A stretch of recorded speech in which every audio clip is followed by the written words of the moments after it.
ये कहानी शुरू होती है साल 1849 से। ईशान चंद्र देव बर्मन त्रिपुरा के नए राजा बनते हैं। मणिपुर की 3 राजकुमारियों मुक्ताबाली, जतेश्वरी और चंद्रेश्वरी से उनकी शादी हुई, जिनसे उन्हें कई बच्चे हुए। इन्हीं में से एक थे नवदीप चंद्र देव बर्मन। नवदीप को बचपन से ही गाने बजाने का काफी शौक था। वो बहुत ही अच्छा सितार बजा लेते थे। उनकी सिंगिंग भी कमाल की थी। नवदीप के इस हुनर को महाराजा ईशान चंद्र ने खूब तराशा, मगर 1862 में उनका देहांत हो गया। अब कायदे से तो नवदीप चंद्र को त्रिपुरा की राजगद्दी मिलनी चाहिए थी, लेकिन त्रिपुरा रॉयल फैमिली ने अगला राजा बनाया वीरचंद्र माणिक्य को। वीरचंद्र ईशान चंद्र के छोटे भाई और नवदीप चंद्र के चाचा थे।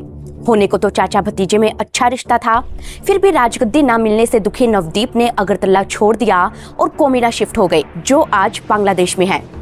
वहां उन्होंने म्यूजिक पर फोकस किया और देखते ही देखते फेमस सितार प्लेयर बन गए। दुनिया उन्हें एंडी बर्मन के नाम से जानने लगी और उन्हीं के घर जन्म हुआ सचिन देव बर्मन यानी कि एसटी बर्मन का। एसटी बर्मन को म्यूजिक के साथ साथ फिल्मों में भी इंटरेस्ट था, इसलिए 1940 में वो मुंबई आ गए और बॉलीवुड में खूब नाम कमाया। उनके लिखे गानों को लता मंगेशकर, मोहम्मद रफी और किशोर कुमार जैसे फेमस सिंगर्स ने गाया। इन्हीं एसटी बर्मन के बेटे थे आरडी बर्मन। कहते हैं कि जब राहुल देव बर्मन सिर्फ 9 साल के थे, तब से ही उन्होंने म्यूजिक बनाना शुरू कर दिया था। आगे चलकर वो बॉलीवुड का जाना माना नाम बन गए और 1980 में उन्होंने मशहूर सिंगर आशा भोसले से शादी कर ली। इतिहास बताता है कि अगर 1862 में एंडी बर्मन को राजगद्दी मिल जाती तो आरडी बर्मन त्रिपुरा के राजा और आशा भोसले त्रिपुरा की महारानी होती। लेकिन वक्त को कुछ और ही मंजूर था। एंडी बर्मन और उनके परिवार ने हमें बेमिसाल म्यूजिक दिया, तो वहीं त्रिपुरा की महारानी ने तो पूरा का पूरा त्रिपुरा ही भारत को दे दिया। बहुत कम लोगों को पता होगा कि 1947 में जब देश आजाद हुआ तो त्रिपुरा के आसपास का बड़ा हिस्सा ईस्ट पाकिस्तान में चला गया था, जिसके बाद तीनों तरफ से पाकिस्तान से घिरी त्रिपुरा को अंजुमन-ए-इस्लामिया का लीडर अब्दुल बारिक पाकिस्तान में मिलाने पर आमादा हो गया। मुस्लिम लीग का उसे पूरा सपोर्ट था और त्रिपुरा के प्रिंस दुर्जय किशोर को भी उसने अपने साथ मिला लिया। इनकी साजिश तो त्रिपुरा को दंगे की आग में चलाने की थी, लेकिन त्रिपुरा की महारानी कंचन प्रभा देवी ने ऐसा होने नहीं दिया। उन्होंने त्रिपुरा की फोर्स को तैयार किया, दुर्जय किशोर को राज्य से बाहर निकाल दिया। मदद मांगने वो सरदार पटेल के पास पहुंची, जिसके बाद पटेल और मुस्लिम लीग आमने सामने आ गए। कहते हैं कि त्रिपुरा के हालात इतने खराब थे कि 2 सालों तक यहाँ सिक्योरिटी फोर्सेस तैनात रहीं, लेकिन सरदार पटेल ने बाहर से और महारानी ने अंदर से त्रिपुरा को संभाले रखा। इसी वजह से कश्मीर बनने की कगार पर खड़ा त्रिपुरा 1949 में आखिरकार भारत का हिस्सा बन ही गया। इतिहास बताता है कि आज त्रिपुरा का जितना एरिया भारत के पास है, आजादी से पहले ये उससे 3 गुना बड़ा हुआ करता था। ऐसे में सवाल ये आता है कि बाकी का त्रिपुरा गया कहाँ? क्यों त्रिपुरा को भारत में मिलाने के लिए पूरे 2 सालों का इंतजार करना पड़ा? और कैसे महारानी कंचन प्रभा देवी ने सरदार पटेल से मिलकर त्रिपुरा को पाकिस्तान में जाने से बचाया? इन सभी सवालों का जवाब छिपा है त्रिपुरा के इतिहास की गहराइयों में, जिसे जानने के लिए हमें चलना होगा इंडिया के सबसे खूबसूरत रीजन नॉर्थ ईस्ट की तरफ। देश की राजधानी दिल्ली से करीब 2000 किलोमीटर दूर घने जंगल और पहाड़ों के बीच बनी हैं ये बेहद रहस्यमय मूर्तियां। यह है उन्नाकोटी, जो त्रिपुरा की खूबसूरत वादियों में बसा है। उन्नाकोटी एक बंगाली वर्ड है, जिसका मतलब होता है 1 करोड़ से 1 कम। कहते हैं कि यहाँ पूरे 99,99,999 रॉक कट कार्विंग्स है, जो इतने खूबसूरत हैं कि इनकी तुलना अमेरिका के माउंट रशमोर और कंबोडिया के बेयोन टेम्पल से की जाती है। उन्नाकोटी के चट्टानों पर यह नक्काशी कब और किसने की, ये तो कोई नहीं जानता, लेकिन त्रिपुरा के माणिक्य किंग्स इस जगह को लेकर एक कहानी सुनाते हैं। वो बताते हैं कि एक बार भगवान शिव समेत 1 करोड़ देवी देवता इसी रास्ते से बनारस जा रहे थे। रात में वो उन्नाकोटी में रुके, जहाँ शिव ने उन्हें सूरज उगने से पहले जागने को कहा।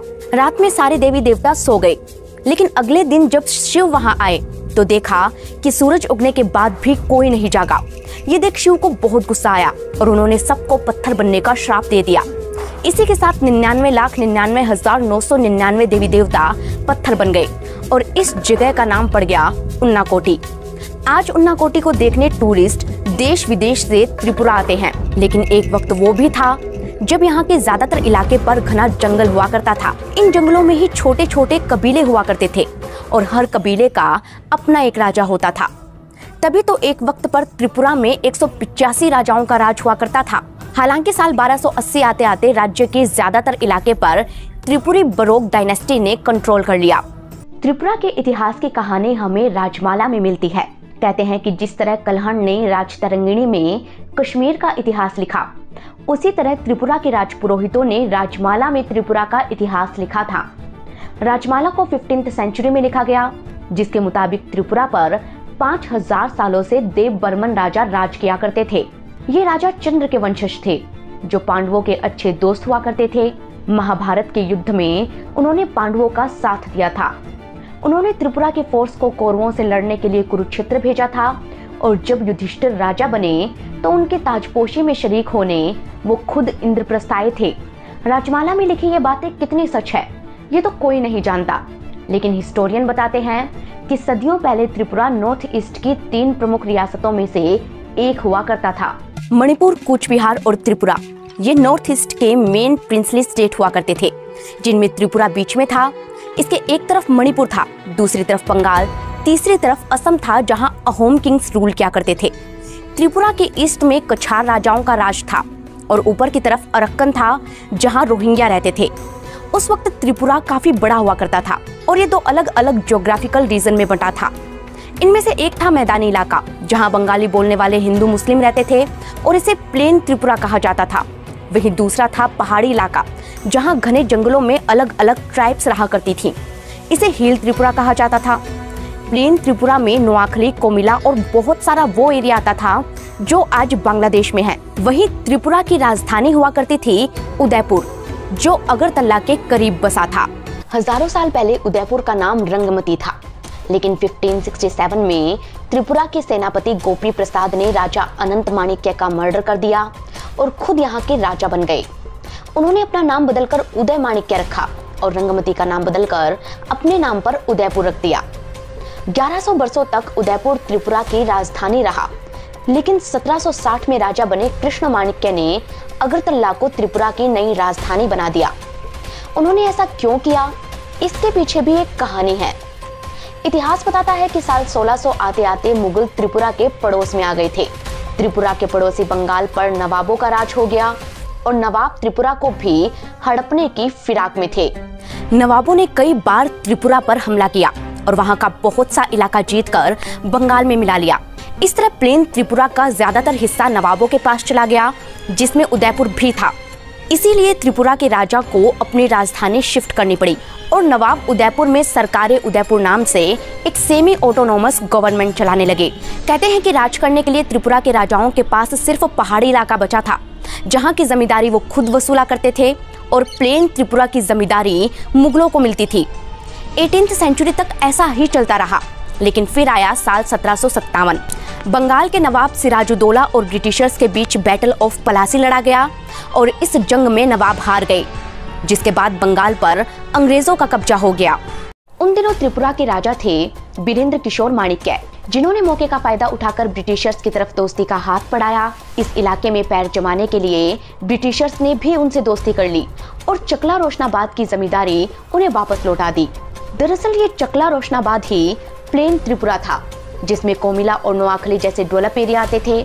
यहाँ से अच्छी खासी जमींदारी मिलती थी, इसीलिए त्रिपुरा के राजा अमीर हो गए। कहते हैं कि 1857 की क्रांति में अंग्रेजों का साथ देकर उन्होंने ब्रिटिशर्स का ये एहसान चुकाया। बहुत कम लोगों को पता होगा कि 1857 की क्रांति के दौरान चिटगांव में भी जबरदस्त बगावत हुई थी। तब बहुत सारे क्रांतिकारियों ने ब्रिटिश ऑफिसर्स पर हमला कर दिया, जो जान बचाकर त्रिपुरा किंग के पास गए। त्रिपुरा के राजा ने उन्हें पनाह दी और त्रिपुरा की फोर्सेस ने क्रांति को कुचल दिया। तभी से त्रिपुरा रॉयल फैमिली और अंग्रेजों के बीच दोस्ती और भी पक्की हो गई। कहते हैं कि इस क्रांति के वक्त यानी कि 1857 में ईशान चंद्र देव बर्मन ही त्रिपुरा के राजा थे। उनकी डेथ के बाद उनके बेटे एनडी बर्मन गाने बजाने में लग गए और उनके भाई बीर चंद्र माणिक्य राजा बन गए। कहते हैं कि राजा बीरचंद्र को फोटोग्राफी का बहुत शौक था। वो विदेशों से कैमरे मंगवाते, उनके पास अपना स्टूडियो था। उन्होंने उस दौर में अपनी फेवरेट महारानी मनमोहिनी देवी के साथ सेल्फी ली थी। जिसे आज इंडिया की पहली सेल्फी माना जाता है। इतिहास बताता है कि त्रिपुरा भले ही छोटी रियासत थी, लेकिन यहाँ के राजा काफी प्रोग्रेसिव ख्यालों के हुआ करते थे। राजा बीरचंद्र ने त्रिपुरा का पहला मॉडर्न स्कूल बनवाया। उनका उठना बैठना रविंद्रनाथ टैगोर के साथ था। उनके बेटे राधा किशोर भी राजा बनते ही त्रिपुरा के मॉडर्नाइजेशन में लग गए, लेकिन तभी त्रिपुरा में भूकंप आ गया, जिसमें सारे घर, यहाँ तक कि अगरतला का राजमहल तक ढह गया। 1897 में आया ये अर्थक्वेक नॉर्थ ईस्ट के सबसे भयानक अर्थक्वेक में से एक था, और इसने जो तबाही मचाई उसे देख महाराजा राधा किशोर को बहुत दुख हुआ। उन्होंने अगरतला को रिबिल्ड किया और नया महल उज्जैनता पैलेस बनवाया, जिसे कोलकाता की सबसे famous architectural company Martin burn and company ने डिजाइन किया। रिसर्च जारी रखने के लिए फेमस साइंटिस्ट जगदीश चंद्र बसु और विश्व भारती यूनिवर्सिटी बनाने के लिए रविंद्रनाथ टैगोर को फंडिंग भी उन्होंने ही दी। वहीं उनके बाद राजा बने वीरेंद्र किशोर माणिक्य ने त्रिपुरा में म्युनिसिपल कॉर्पोरेशन को डेवलप करवाया। स्टेट की आर्मी को उन्होंने मॉडर्नाइज किया और कुंजावन नाम से एक खूबसूरत पैलेस बनवाया। कुंजावन को पुष्पवंता पैलेस भी कहते हैं और आज ये त्रिपुरा का राजभवन है। त्रिपुरा के अगले राजा वीर विक्रम माणिक्य को तो ईस्टर्न इंडिया का सबसे महान राजा माना जाता है। वीर विक्रम सिर्फ 16 साल की उम्र में राजा बन गए और त्रिपुरा को वर्ल्ड क्लास बनाने का सपना उन्होंने तभी से पूरा करना शुरू कर दिया। उन्होंने सबसे पहले अगरतला में एयरपोर्ट बनवाया, लोगों को काम मिल सके, इसलिए जगह जगह टीक के पेड़ लगवाकर टीक इंडस्ट्री डेवलप की। 1941 में त्रिपुरा का कॉन्स्टिट्यूशन तैयार करवाया और अपने बेटे किरीट विक्रम की ताजपोशी में नेशनल ज्योग्राफिक यूएसए की टीम को बुलवाया ताकि त्रिपुरा दुनिया भर में मशहूर हो जाए। त्रिपुरा की वीर विक्रम यूनिवर्सिटी उन्हीं के नाम पर बनी है। कहते हैं कि अगर वो रहते तो त्रिपुरा बहुत ही आसानी से भारत में मिल जाता, मगर अफसोस कि 17 मई 1947 को आजादी से कुछ महीनों पहले ही वो दुनिया छोड़ गए, जिसके बाद राजा बने उनके बेटे किरीट विक्रम किशोर माणिक्य। कहते हैं कि किरीट काफी छोटे थे, इसलिए उनकी मां महारानी कंचन प्रभा देवी को त्रिपुरा का राजकाज संभालना पड़ा। कंचन प्रभा देवी पन्ना की राजकुमारी थी। महज 17 साल की उम्र में महाराजा वीर विक्रम से शादी करके वो त्रिपुरा आ गई थी। महारानी पढ़ी लिखी और मॉडर्न ख्यालों की थी, इसलिए ब्रिटिशर्स भी उनका सम्मान किया करते थे। कहते हैं कि उस वक्त जो राजा की तरफ से राजकाज संभालता था उसे रिजेंट कहते थे। कंचन प्रभा देवी त्रिपुरा की नई रिजेंट बनी और साथ ही बनाई एक रिजेंसी काउंसिल। होने को तो महारानी एक तेज तर्रार लीडर थी, लेकिन उस वक्त त्रिपुरा के हालातों को संभालना इतना आसान नहीं था। अब वो कैसे, ये जानने के लिए आपको एक और कहानी सुननी पड़ेगी। हुआ यूं कि 1947 में जब आजादी का ऐलान हुआ तो अंग्रेजों ने बंटवारे के लिए रेड क्लिफ को बुलाया। रेड क्लिफ ने त्रिपुरा का टिपेरा डिस्ट्रिक्ट और नोआखली समेत काफी सारा एरिया ईस्ट पाकिस्तान को दे दिया। मुस्लिम लीग के प्रेशर में उन्होंने चिटगांव का पहाड़ी इलाका भी पाकिस्तान को दिया, बिना ये जाने कि यहाँ की 97% जनता बौद्ध थी और ये भारत में मिलना चाहते थे। रेड क्लिफ के बेवकूफी भरे फैसलों के कारण अलग अलग इलाकों में दंगे भड़कने लगे और लोग जान बचाकर त्रिपुरा की तरफ भागे। देखते ही देखते त्रिपुरा में हजारों रिफ्यूजी जमा हो गए, जिन्हें महाराजा वीर विक्रम ने न सिर्फ शरण दी बल्कि राहत कैंप भी बनवाए। लेकिन बंगाल के हालातों को देख वो समझ गए कि उन्हें बिना देरी के त्रिपुरा का विलय भारत में कर देना चाहिए। 28 अप्रैल 1947 राजा ने त्रिपुरा के भारत में विलय की घोषणा कर दी और संविधान सभा के सेक्रेटरी को एक टेलीग्राम भेजकर इस बारे में जानकारी भी दे दी। हालांकि आगे का प्रोसेस हो पाता इससे पहले ही वो चल बसे और उनके कम उम्र के बेटे को राजा बनाना पड़ा। इतिहास बताता है कि त्रिपुरा में हुई इस सियासी उथल पुथल के बाद राजभवन में साजिशों का सिलसिला शुरू हो गया। हुआ यूं कि राजा वीर विक्रम का एक सौतेला भाई हुआ करता था, नाम था दुर्जय किशोर। दुर्जय खुद राजा बनना चाहता था, इसलिए वो पहुंचा गेडू मियां के पास। गेडू मियां का असली नाम अब्दुल बारिक था। उसने अंजुमन इस्लामिया नाम से एक संगठन बनाया हुआ था, जिसे मुस्लिम लीग का पूरा सपोर्ट था। मुस्लिम लीग चाहता था कि चिटगांव और टिपेरा की तरह ही पूरा का पूरा त्रिपुरा भी पाकिस्तान को मिल जाए, इसलिए तीनों ने मिलकर तख्ता पलट करने की ठानी। प्लानिंग ये थी कि अब्दुल बारिक और मुस्लिम लीग मिलकर दुर्जय किशोर को त्रिपुरा का राजा बना देंगे, बदले में दुर्जय किशोर त्रिपुरा को पाकिस्तान में मिला देंगे। इस प्लानिंग की शुरुआत हुई 11 जून से। हुआ यूं कि उस दिन त्रिपुरा काउंसिल ने एक नोटिफिकेशन निकाला। इस नोटिफिकेशन का मकसद लोगों को जानकारी देना था कि महाराजा वीर विक्रम पहले ही त्रिपुरा को भारत में मिला चुके हैं और संविधान सभा में त्रिपुरा का रिप्रेजेंटेटिव भी भेज चुके हैं। कहते हैं कि नोटिफिकेशन जारी होते ही अब्दुल बारिक हरकत में आया। उसके कहने पर अंजुमन ए इस्लामिया के लोगों ने त्रिपुरा के मुसलमानों को भड़काना शुरू कर दिया। वो दंगा करवाने की फिराक में ही था, लेकिन दंगा भड़क पाता उससे पहले ही महारानी कंचन प्रभा को इसकी खबर लग गई। कहते हैं कि महारानी कंचन प्रभा काफी समझदार थी। सिचुएशन से घबराने के बजाय उन्होंने हिम्मत से काम लिया। सबसे पहले उन्होंने अपने दरबारियों की मीटिंग बुलाई और दुर्जे किशोर का समर्थन करने वाले मंत्रियों को सस्पेंड कर दिया। कई मंत्रियों को तो उन्होंने त्रिपुरा से ही बाहर निकाल दिया। वहीं दूसरी तरफ सरदार पटेल को चिट्ठी लिखकर पूरी कहानी बता दी। क्योंकि कंचन प्रभा देवी पन्ना के महाराजा की बेटी थी, इसलिए पटेल उन्हें पहले से जानते थे। वो अपने पिता के साथ पटेल से मिल भी चुकी थी। उनकी चिट्ठी पढ़ते ही पटेल तुरंत हरकत में आए। उन्होंने आसाम के गवर्नर अकबर हैदरी को त्रिपुरा और मणिपुर के हालातों पर नजर रखने को कहा। सुरक्षा के लिहाज से उन्होंने महारानी को शिलोंग शिफ्ट करवा दिया और एयरफोर्स की एक बटालियन को त्रिपुरा भेज दिया। इंडियन गवर्नमेंट के कहने पर 12 जनवरी 1948 को महारानी ने रीजेंसी काउंसिल को भी खत्म कर दिया। अब भारत सरकार से निगोशिएट करने के लिए वो खुद त्रिपुरा की रिप्रेजेंटेटिव बन गईं। कहते हैं कि बाहर से सरदार पटेल त्रिपुरा पर नजर रखे हुए थे और अंदर महारानी ने किसी भी तरह का दंगा फसाद नहीं होने दिया। साल भर त्रिपुरा के हालात जस के तस रहे और जैसे ही हालात सुधरे, महारानी ने त्रिपुरा के भारत में विलय का ऐलान कर दिया। 9 सितंबर 1949 को उन्होंने त्रिपुरा मर्जर डॉक्यूमेंट पर सिग्नेचर किए और इस तरह मुस्लिम लीग की चाल फेल हो गई। 5 अक्टूबर 1949 को त्रिपुरा ऑफिशियली इंडिया का पार्ट बन गया, जिसे शुरुआत में पार्ट सी स्टेट बनाया गया, जो एक तरह से यूटी होता था। 1956 में ये ऑफिशियली यूटी बना और 1972 में इसे पूर्ण राज्य का दर्जा मिल गया। इस तरह महारानी कंचन प्रभा देवी और सरदार पटेल की समझदारी से त्रिपुरा पाकिस्तान में जाने से बच गया। उधर जो इलाका पाकिस्तान में गया था, वहाँ के लोग भी खुश नहीं थे। वेस्ट पाकिस्तान के लोगों ने ईस्ट पाकिस्तान के लोगों पर जबरदस्त जुल्म उठाए। उन्हें अपने ही देश में नीचा दिखाया जाने लगा और जब उन्होंने विरोध किया तो हुआ कत्लेआम, जो खुद पाकिस्तान की आर्मी ने किया। कैसे पाकिस्तान की सेना ने ईस्ट पाकिस्तान के लोगों को मौत के घाट उतारा, कैसे वो लोग रिफ्यूजी बनकर भारत में आए, क्यों इंदिरा गांधी को पाकिस्तान के 2 फाड़ करने पड़े और कैसे ईस्ट पाकिस्तान बना बांग्लादेश। इन सारी कहानियों और बांग्लादेश की राजनीति पर हमने कई रिपोर्ट्स बनाई हैं, जिनका लिंक आपको डिस्क्रिप्शन में मिल जाएगा। 1971 में ईस्ट पाकिस्तान बांग्लादेश बन गया।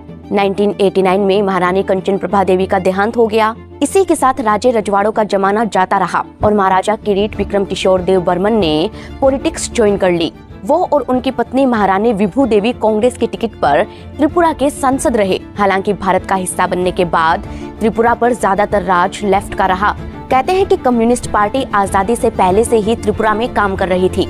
इन्होंने दूर दराज के इलाकों में स्कूल खोले, त्रिपुरा को स्टेट बनाने के लिए 23 आंदोलन किए। नतीजा ये रहा कि लेफ्ट के लिए एक बेस तैयार हो गया, जो 1998 से 2018 तक यहाँ सरकार बनाए रखने के लिए काफी था। उस दौर में त्रिपुरा के सीएम रहे माणिक सरकार, जो अपनी सादगी और ईमानदारी के लिए काफी फेमस थे। इतने कि सीएम होने के बावजूद उनके पास अपना घर तक नहीं था। वो अपनी सैलरी पार्टी फंड में जमा करा देते थे। उनके पास बैंक बैलेंस के नाम पर सिर्फ 10,000 रुपए थे और जब वो रिटायर हुए तो कुछ वक्त उन्हें पार्टी ऑफिस में शिफ्ट होना पड़ा। लगातार 4 बार उन्होंने त्रिपुरा को एज ए सीएम सर्व किया और 2018 में बीजेपी ने उन्हें रिप्लेस कर दिया। त्रिपुरा राज्य मुख्यमंत्री हिसाबे हमार कर्तव्य विश्वस्त भावे। वहीं बात करें त्रिपुरा रॉयल फैमिली की, तो वो आज भी यहाँ की पॉलिटिक्स में एक्टिव हैं। महाराजा किरीट विक्रम किशोर के बेटे प्रद्योत माणिक्य देव बर्मन त्रिपुरा पॉलिटिक्स का जाना माना फेस हैं। कुछ सालों तक कांग्रेस में रहने के बाद उन्होंने टिपेरा मोथा नाम से अपनी अलग पार्टी बना ली, जो आदिवासियों के बीच काफी पॉपुलर है। टिपेरा मोथा चाहती है कि आदिवासियों के लिए अलग से स्टेट टिपेरा लैंड बने। अब क्योंकि त्रिपुरा में 19 अलग अलग तरह की ट्राइब्स रहती हैं और ज्यादातर लोग आदिवासी हैं, इसलिए टिपेरा मोथा पार्टी का बेस यहाँ काफी स्ट्रॉन्ग है और लोग बुबागरा यानी कि राजा की काफी रिस्पेक्ट करते हैं। वही रॉयल फैमिली के खूबसूरत महल भी त्रिपुरा की शान में 4 चांद लगाते हैं। दोस्तों, 3 तरफ से बांग्लादेश से घिरे होने के कारण त्रिपुरा स्ट्रेटेजिकली काफी इम्पोर्टेंट है। ये इंडिया का इकलौता ऐसा स्टेट है जहाँ 3 लैंग्वेज बंगाली, इंग्लिश और कोकबोरक बोली जाती है। त्रिपुरा के पड़ोस में मणिपुर है, जिसकी हिस्ट्री हम आपको पहले ही सुना चुके हैं। नॉर्थ ईस्ट के सबसे फेमस अहोम राजाओं की कहानी भी हम आपके लिए लेकर आएंगे अगर आप चाहेंगे तो। इसके अलावा देश की कई रियासतें थी जिन्हें सरदार पटेल ने काफी जद्दोजहद के बाद भारत में मिलाया। इनमें से किस रियासत की कहानी आप सुनना चाहेंगे, ये हमें कमेंट करके जरूर बताइएगा। साथ ही ये बताना ना भूलें कि आप हमें कहां से देख रहे हैं और त्रिपुरा की ये कहानी आपको कैसी लगी। इस रिपोर्ट के सोर्स लिंक आपको डिस्क्रिप्शन में मिल जाएंगे और अपने सजेशन आप हमें इस मेल एड्रेस पर शेयर कर सकते हैं। हम मिलेंगे आपको नई कहानी के साथ, तब तक के लिए धन्यवाद।